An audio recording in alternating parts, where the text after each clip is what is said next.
Birshut Moray Verabotai, with the permission of Hashem,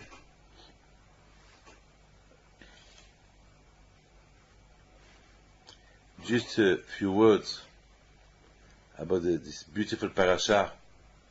Today we study parashiot of the exit of the exit of the Jews from Egypt.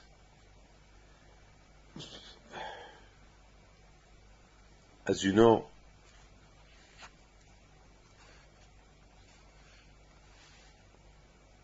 how much we have to learn from this beautiful parashiot.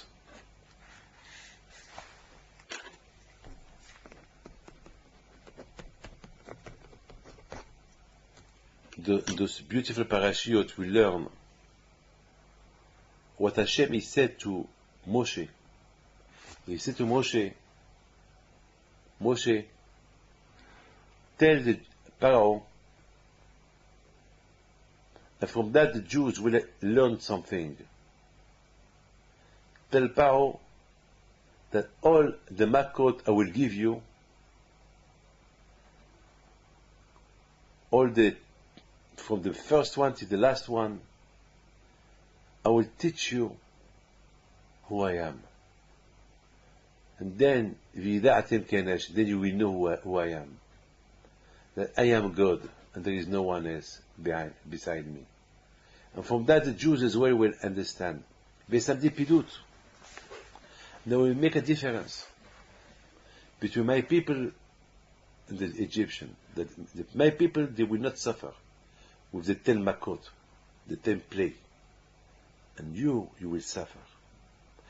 Can you imagine that the Teva, all what happened, the 10 makot, can you imagine all the 10 makot that the Egyptians received, no Jew was hurt.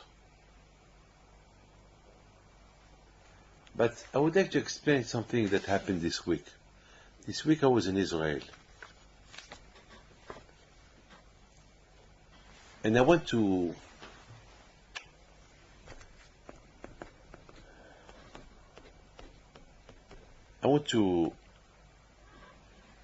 on Saturday night with my wife. We arrived to Israel by 4 o'clock in the morning, Sunday morning, and we went to keep the graves of tzaddikim. We went to Rabbi Shimon Bar Yochai, and we wanted to go to Arizal and to all place of tzaddikim, Rabbi Mibal Andes, pray for you, pray for our fans, to pray to Hashem. We have emunah on Hashem. It's fabulous to pray to Hashem. When we pray to Hashem, we feel that we have a Father, we have somebody to pray to. This is the problem. A lot of people, they have depression because they don't believe in nothing. To believe on Hashem, it's not only with the mouth, I believe in Hashem. To believe in Hashem, it's vidatim, to know Hashem. That everything came from Hashem. You need something, you ask Hashem. A baby, when he is hungry, he cries, Mama, I want water, I want milk. When we have a problem, we have a Father, Tati, Hashem, give me. And Hashem will give you. So this week, I want to create tzaddikim to pray. Then when I went to Miron, to Rabbi Shimon Bar Yochai, from there I wanted to go with my wife to Tzfat, Arizal HaKadosh. But in my mind, I wanted to go to Rabbi Pinchas ben Yair, the father-in-law of Rabbi Shimon Bar Yochai. But his kever, his grave, is very far away from Arizal. But I forgot, I didn't want to tell them, the drivers, to go there, because we have to turn, we will lose few time, and I did not know what to do, because we have a schedule. I did not want to bother them, the drivers, because already they woke up at 2 o'clock, 3 o'clock at night, so I wanted to, but what happened, they make a mistake. Instead of going to Arizal, they took another way. And they took another way. It's completely the opposite, but by taking the other way, they went to the new cemetery of Tzfat. And there, the kever of Rabbi Pinchas ben Yair. When we arrived there, they realized that they did a mistake, and now we have to go back again to go up there to go to Arizal from upside. So I told them, hey, please, now that we are here, I want to pray in Rabbi Pinchas ben Yair. So he said, okay, if you want, we pray.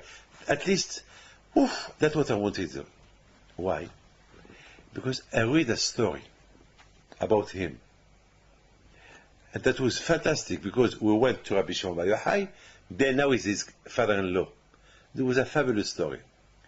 And the Zohar HaKadosh. They said that one day, some people came, les campagnards, I mean, those who have lands that has they grow, fruit, vegetables, wheat, They came to Rabbi Pinchas ben Yair. They said, please, Rabbi, we have a problem. Because there is a lot of mice, des souris, lot of mice, and they eat all the food. And now we have a problem. There is no food anymore. And if we carry on like that, we're going to have a big problem. Mice, they came from the all land, they eat all the vegetables. We have a problem. Millions of them. So Rabbi Pinchas ben Yair told them, you know what? Go to your fields, your lands, and talk. Rabbi Pinchas ben Yair wants to see you. The people, they thought, Rabbi, are you kidding? We go to talk to the mice to come, that you want to see them? He said, yes. Go tell them, I want to see them. And tell them that each one should give a message to others, so all of them want them there, here. 1 hour later, millions of mice, they were outside this shul, where Rabbi Pinchas ben Yair was giving a shiur, was giving a lecture. Millions of them, they were there, millions. And Rabbi Pinchas ben Yair went outside, and he saw millions of mice everywhere. It was a frightened. I mean, can you imagine, those mice jump to the people, they will kill them. Millions of them. And then here's a big mouse came. He started to say, just started to talk. And then all the mice started to talk. Rabbi Pinchas ben Yair, he was moving his head. Yeah. And he was listening. At the end, he told them, okay, I understand. And he turned around to the people. He told them, well, they accuse you. You don't do tzedakah. You don't do chesed. And because of that, because you don't do tzedakah, so they give permission to themselves to eat your vegetables, your food. But if you want, we can make a deal to tell them to get out.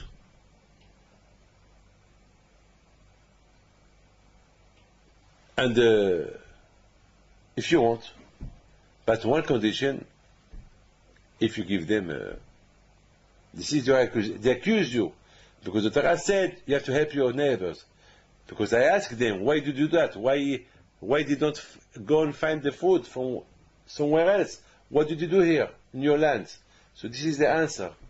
So what do you want? What kind of answer you want me to tell them? You accept to do tzedakah and chesed, so then they will go and find themselves somewhere else to eat. So they said this. So Rabbi Pinchas ben Yair told the mouse, well, Rabotai, my friends, I understand why you eat their vegetables, why you eat their food, why you, now they accept on them to do tzedakah. But from now, I want you to get out. Go and find yourself somewhere else. And if they don't do, so you can come back again. You're welcome. Started to talk between them, and then Rabbi Pinchas ben Yair to them, now you can go. And they went. And Baruch Hashem, the story finished that that year the vegetables were there, the food, none. This is a story of Rabbi Pinchas ben Yair. So you see today, from that story we understand, when there is a problem, we must think why we have a problem. Why have a problem of Parnassah? Why have a problem of this? We must find a reason why we have a problem.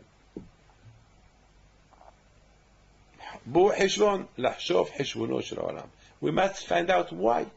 Why we have a problem. Only through reasons why we have problems, we'll correct them, then HaKadosh Baruch Hu will give us refuah, parnassah, what we need. So, Rabbi, my friends, I was there, now near the kever, the grave of Rabbi Pinchas ben Yair. I was thinking about that beautiful story. Now I am near his kever. At that moment, the telephone rang. My secretary said, it's urgent. The woman who helped your mother, she's on the telephone, urgent, she wants to speak to you. It's your mother who told her to call you. When he told me, it's my mother who told her, I have to respect my parents. I took the telephone. Yes, madam. Yes, Alice. Rabbi David was crying. I have only one son. And during 1 week, his head was hurting him. And we went to do RMI, in his head, and they found out he has a big tumor. A big tumor, but they don't know if the tumor it's malign or it's not a cancerogen. We don't know, but they talk to do a test, and we will have the result. We're going to take the test today. We will have a result Be'ezat Hashem in 2 or 3 days. Please, Rabbi David, can we pray? I said, well, Baruch Hashem, I am now in Rabbi Pinchas ben Yair. This tzaddik is big tzaddik, bizchut, this tzaddik, Hashem will send him refuah shelema. Be'ezat Hashem, don't worry, you are lucky. I'm nothing but Hashem with the zichut, with the merit of this tzaddik. Okay? And that they don't cry, be happy, have emunah on Hashem. Maybe Hashem will want you to do more Torah mitzvot, so don't worry. And Baruch Hashem, 3 days later she called me. She said, no, she did not call me, she came to see me. She told me, Rabbi David, a bigness. The doctors, they don't understand. Because in the radio, they saw a tumor. And they wanted to know if the tumor was malign or not malign, but they found out it was only Schumann. Schumann, that means a piece of something else, something that is not a tumor. Nothing to do. They have to take it from there, but Baruch Hashem, it's only grease, la graisse, Schumann. It's not, it's nothing. Baruch Hashem. I said to you, you see, that is the zechut of Rabbi Pinchas ben Yair. This is the zechut of a big tzaddik, Rabbi Pinchas ben Yair. Fabulous. Hashem wanted the Jews to have emunah, to teach themselves to have more emunah on HaKadosh Baruch Hu in Egypt. That was very, very important for HaKadosh Baruch Hu. That the Jews, before they get out from Egypt, that they will learn there is Hashem. and to teach himself that all the matter that they are here only to train themselves to be a good Jew, then they will receive the Torah. Now the old Jews, they were in Egypt. The Jews that they were in Egypt, they were in Eretz Goshen, studying Torah. So Hashem, he said to Moshe, Moshe, tell Pharaoh that through all the makot that he will receive, that he will teach them that I am God, that I can do a difference between a Jew and an Egyptian.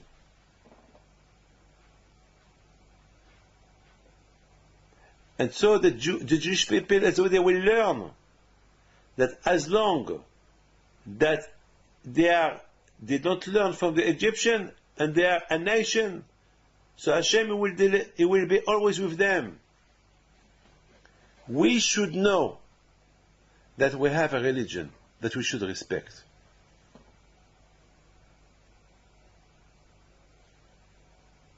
The same way that I do a difference between them and they and the Egyptian, so they must learn to do a difference between what it's allowed to eat and what it's not allowed to eat. What it's allowed to do, what it's not allowed to do. Like in the house, you cannot have milk and meat. You have to do a separation. Meat is meat, milk is milk. Pidut. That, you should learn from that.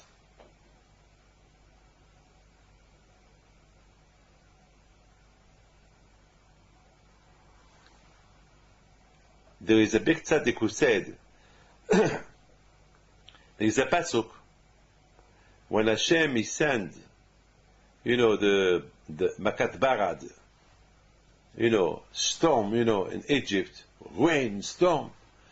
Pharaoh was worried, wow, was frightened.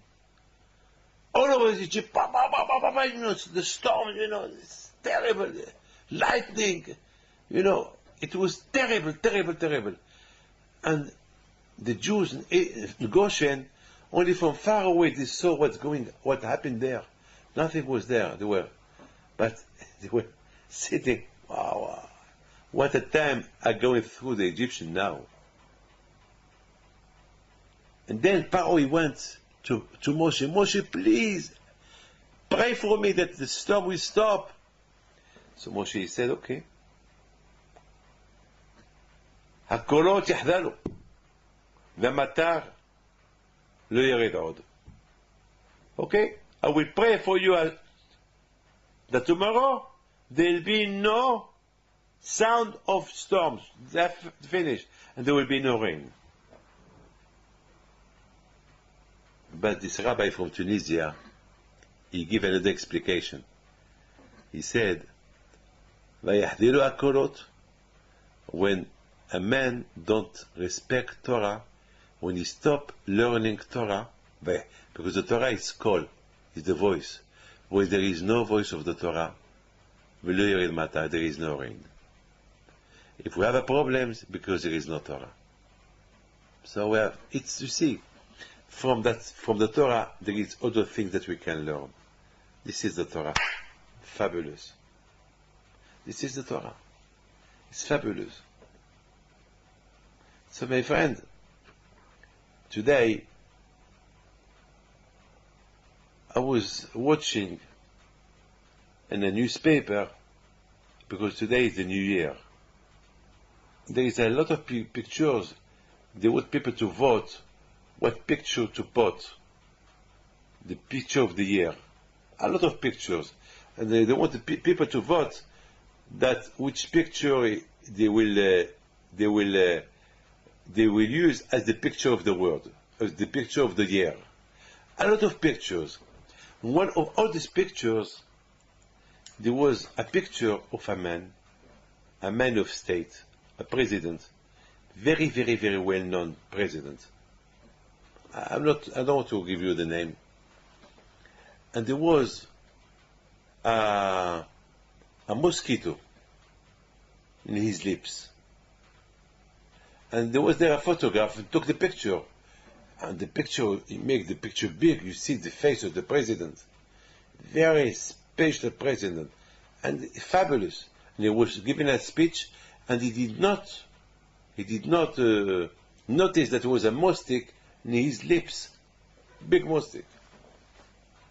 That was a picture among all the pictures that they want people to vote, picture of the year. And I was thinking, how dare these mosquitoes, what a chutzpah, this mosquito, he flied and he beat the lips of the president. Is it crazy?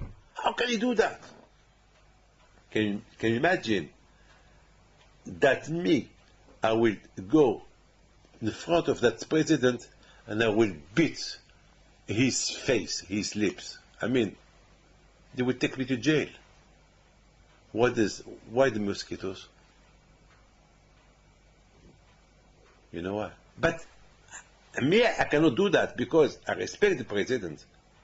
Even if I don't agree with his politics, but the president is a president.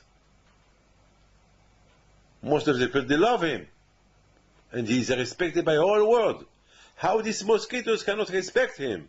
He's the president. But the answer is, the mosquitoes, he don't make difference between a man and a president. A man and a king. There's no, it's a mosquito. Have you seen a dog with a suitcase? Have you seen a dog sending an email to somebody? No, a dog is a dog. A cat is a cat. A president, a man is a man.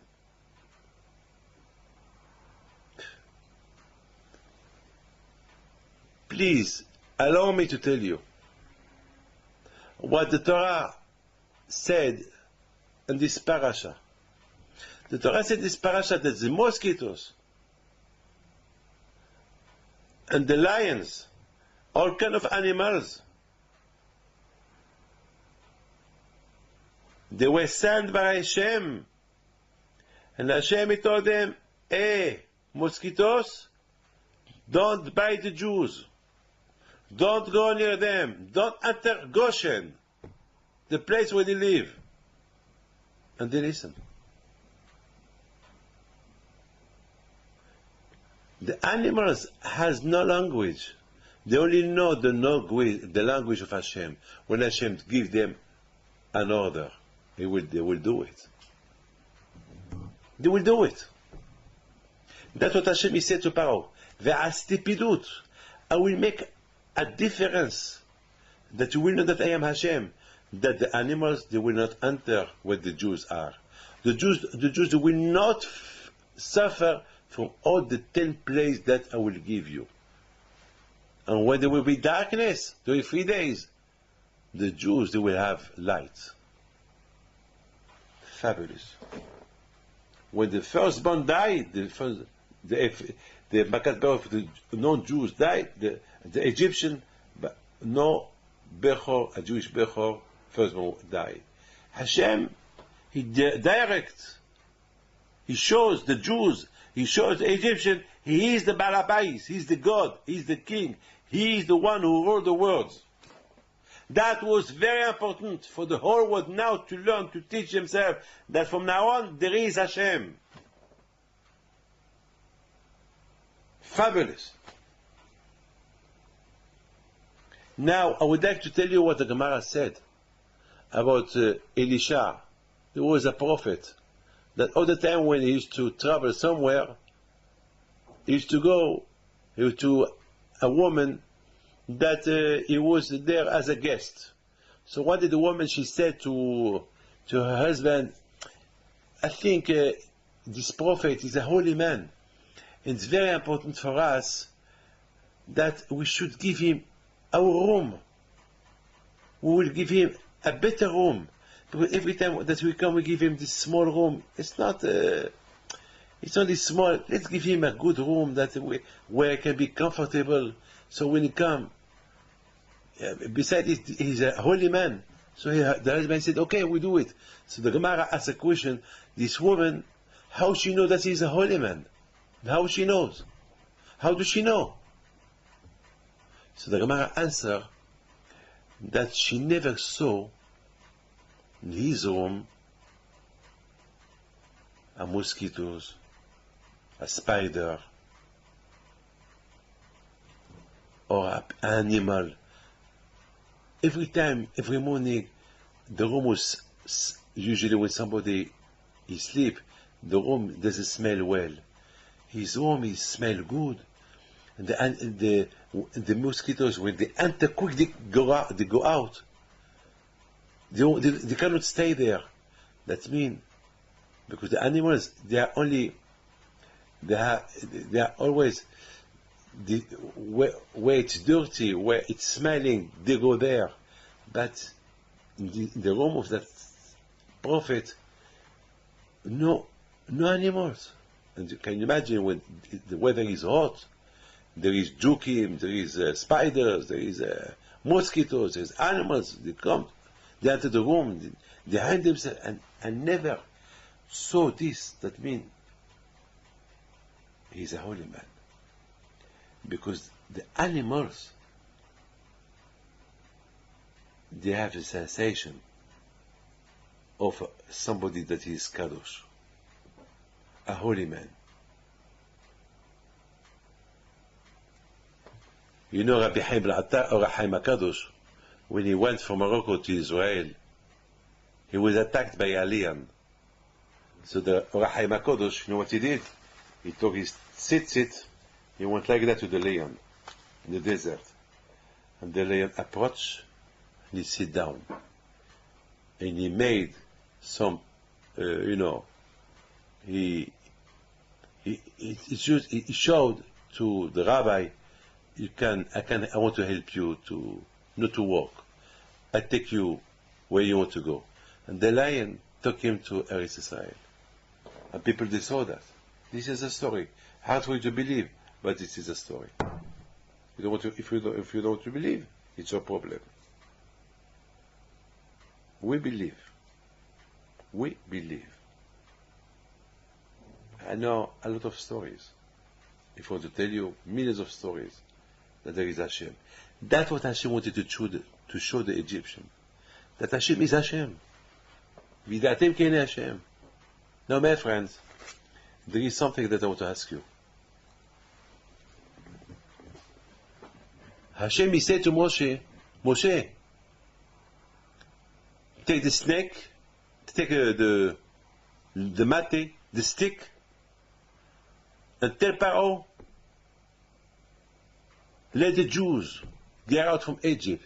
And if he don't listen to you, take the stick, throw it, he'll become a snake. And then you hold the snake, he will become a stick as before. That's what Moshe did. And Pharaoh was laughing. Wow, I was laughing. He said to Moshe, you're a witch, you're a mechashev. Even a baby, he can do the same like you. So he called some babies, come, take your stakes, take your baton, your mate, throw it. I want you to show Moshe what you can do. Look what he did. So they took all stake, and they throw the stake, and they become a snake. Then Moshe Rabbeinu, what he did, he took his snake, that he was a stick before, and he touched him, and he become a stick back, a mate. So the Egyptians, that's what they did as well, they do the same. But what happened after? The mate of Moshe, he swallowed all the mate of the Egyptian. That was a mess. That is a miracle. Okay. So now, let the Jews get out from Egypt. No, we don't want. So my question, why HaKadosh Baruch Hu had to do that? Why HaKadosh Baruch Hu had to do that kind of ness? The mate become a snake, then the snake become a mate, and then he swallowed the whole. Why we need it? There must be a message here. So the message is Kabbalah. Maybe it's hard for you to understand, but I will try to give you a good answer. The answer is, you know, according to our Hachamim, this steak, this mate, it belonged to Adam. Adam gave it to Hanoch, Hanoch to Noah, Noah to Shem, Shem to Abraham, Yitzhak, Yaakov, then Yosef, then Yitro, he stole it, and Moshe, that he was the son of Yitro, he found it, and he took it.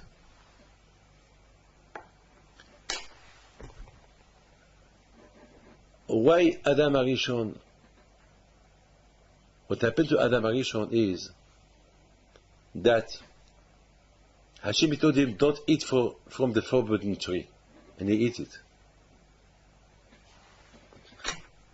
He ate it.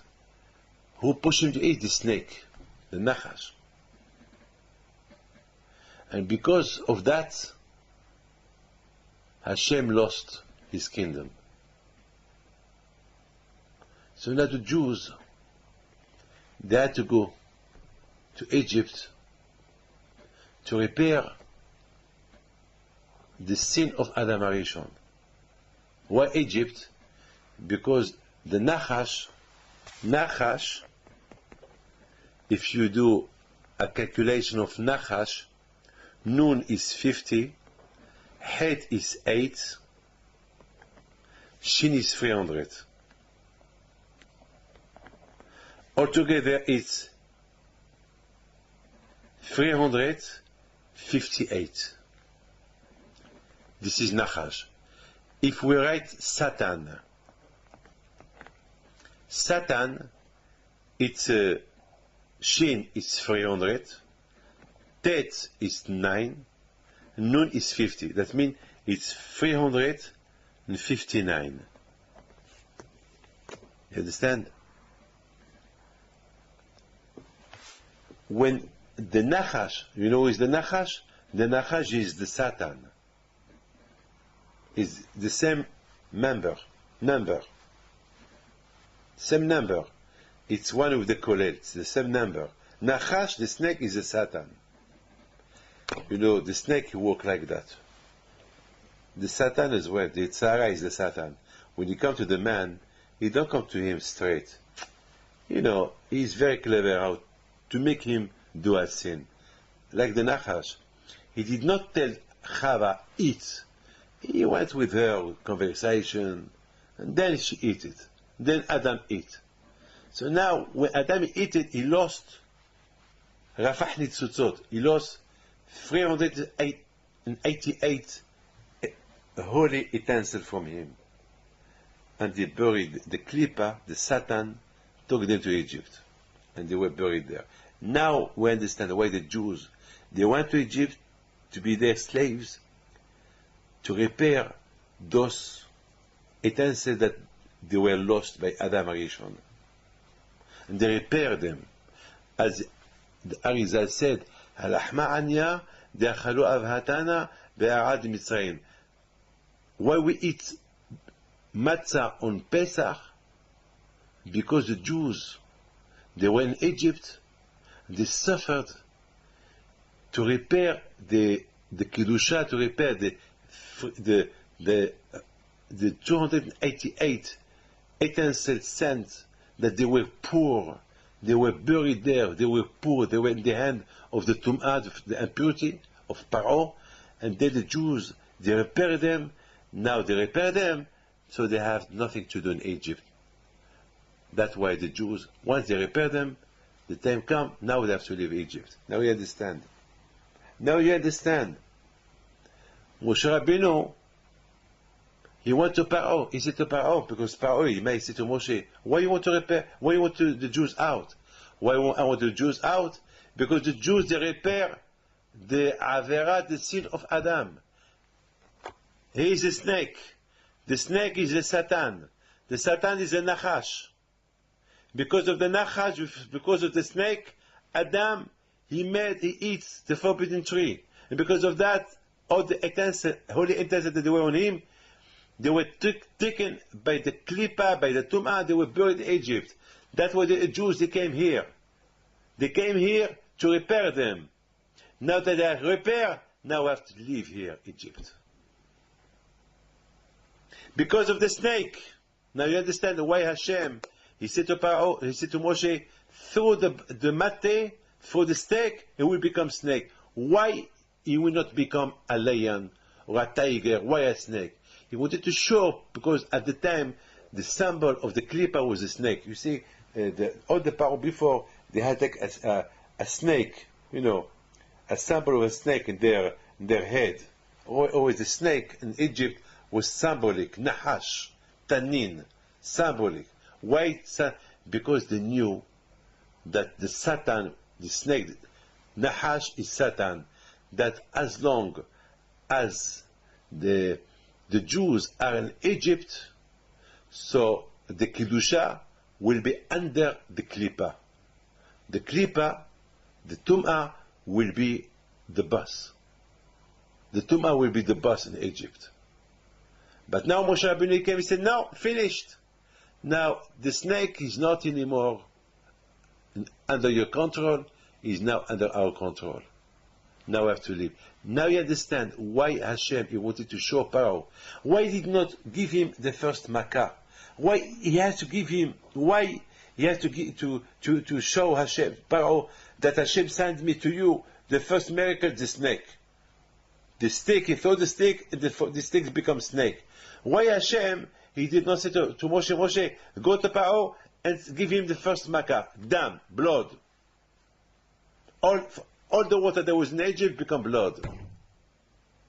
Why before this Makkah, Hashem, he had to do another Makkah. Which Makkah? It's the stick, it becomes snake. And then it becomes stick again. Why? It's not a Makkah for the Egyptian, it's a sign. What do they know? What Hashem wanted to send as a message to Pharaoh about this stick, that it becomes snake and then it becomes a stick again. Why? What? Now we understand the message. Hashem wanted to send a message to Pharaoh. Pharaoh, the Nahash is the Satan. The Satan who pushed Adam to do the sin, and because of that he lost all his sort of Kedusha, and they were buried in Egypt. Now they've been repaired, and now it's finished. Who pushed Adam to do the sin? The Nachash. Now the Nachash is in my hand. Now the Nachash is under control. The Satan is under control. Finished. It's fabulous. Fabulous. Unfortunately, the Jews, they repaired everything. They went out of Egypt, they received the Torah, and then they did the Egel. They did the Egel. They did Avodah Zarah, idolatry. And then, again, they lost all what they repaired in Egypt. And now it's a sort of Kedusha that they repaired in Egypt. Now they are not in one place, they are everywhere. When Adam Arishon did the Avera, he did the sin, the Nitzot of Adam, they were only one place. That it was easy to repair them. Now they are in England, in America, Switzerland, in Europe, in Morocco, Middle East, everywhere. They are everywhere. So that's why the Jews, they are everywhere.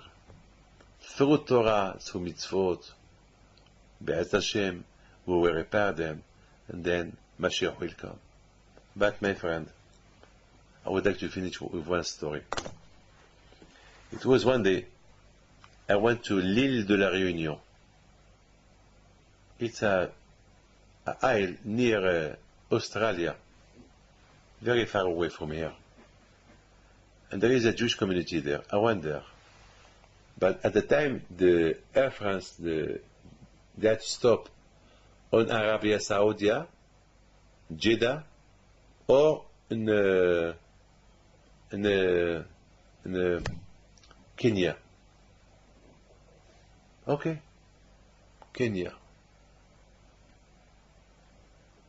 So the plane landed in Kenya, and I went, and they said we have 1 hour and a half to rest. So I went out.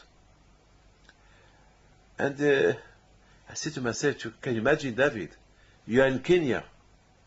You're in Kenya. It was 20 years ago. And I prayed there. And I said to myself, can you imagine? If I prayed here, maybe there is a reason why I'm here. And I started to think. There is Kenya, there is a big jungle, there is animals. There is a lot of animals here.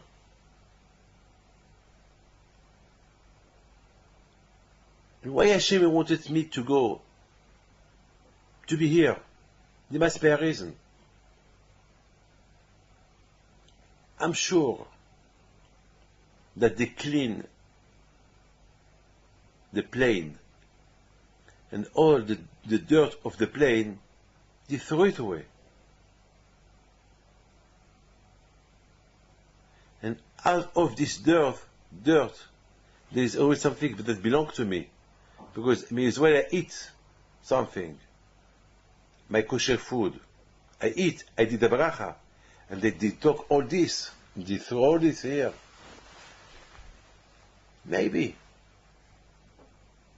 all this dirt, all this waste of food, maybe they will give it to animals.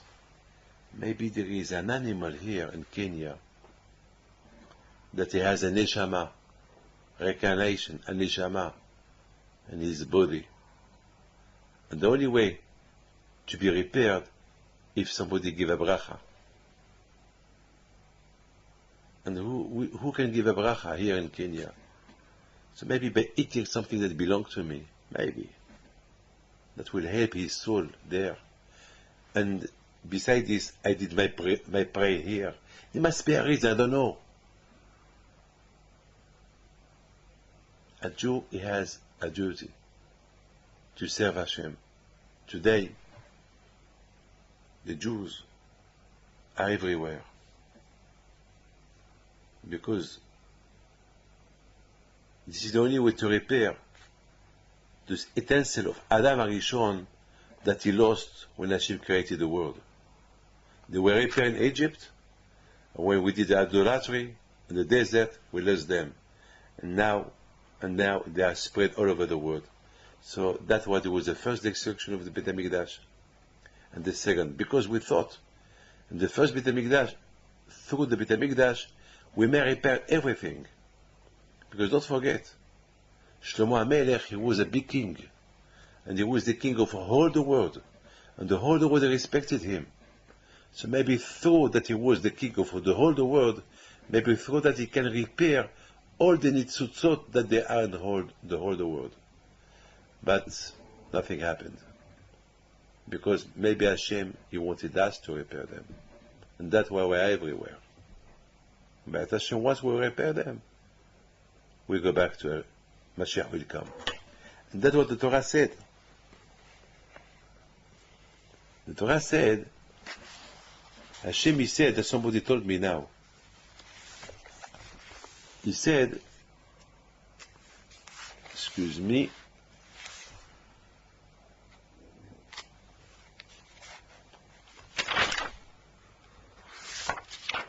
Hashem, he said, ועשיתי פידות, ושמתי פידות. Hashem, he said to Moshe, tell Paro that I will make a difference between you and them.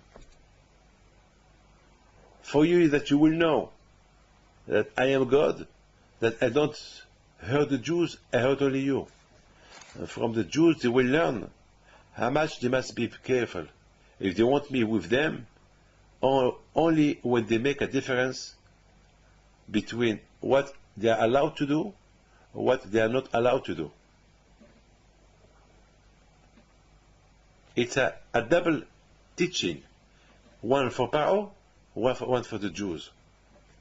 But Pidut is a different. Pidut is like liberty as well.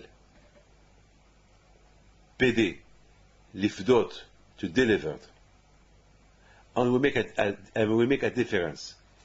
So there is a rabbi who said, Pidut is, I will deliver the Jews by not being heated, by the plea that I will give you. But in Pidut there is no Vav. Because the Torah should write Pe, Dalet, Vav, Tav, without Vav. But there is no Vav in Pidut. That means that Hashem said to Moshe, Moshe, this liberation of today is not the real liberation. The real one is Mashiach. This is only a beginning. So, B'at Hashem, the beginning of Mashiach started already in Egypt. Now we're waiting for the real Mashiach. So, B'at Hashem, I pray for you that Hashem gives you bracha v'atzlacha. God bless you. Take care.